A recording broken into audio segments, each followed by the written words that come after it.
welcome you on behalf of Sushant School of Design to the second of our platform series lectures, Platform Design.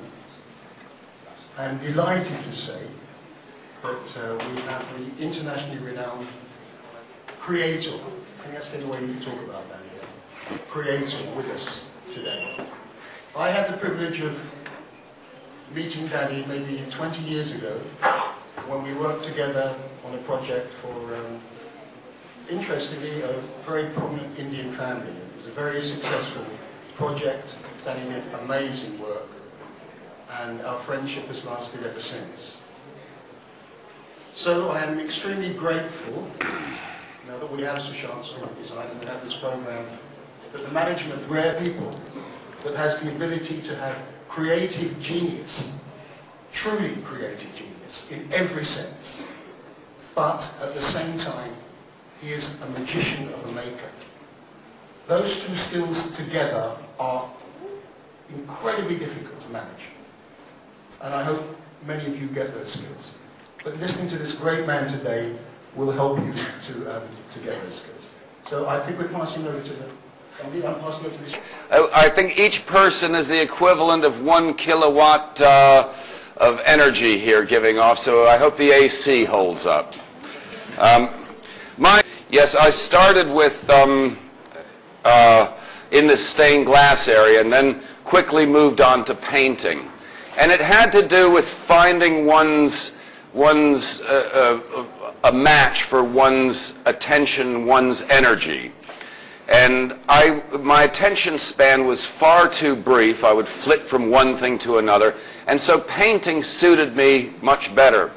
Upon leaving the art college, I, like most people, was made. These are some of the colors that we're making.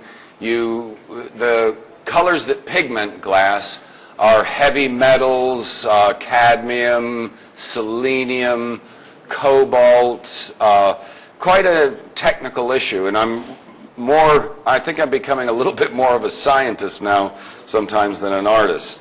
And we made hundreds of different color samples, and here in London, here's an image of our furnace, and I practice also what I would call as bastard or fatherless technology in some ways, in that this furnace here is one that's normally used for glass blowing, but we drilled a hole in the bottom and we hoisted above a kiln, and you can see the stream of glass running down into the heated kiln, where we can control the atmosphere and control the spread of the color.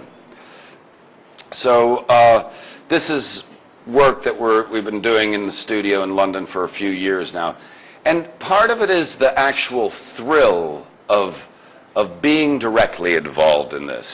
The objects that result are quite unusual, and it means that I have, say, complete control over these, what is done with it.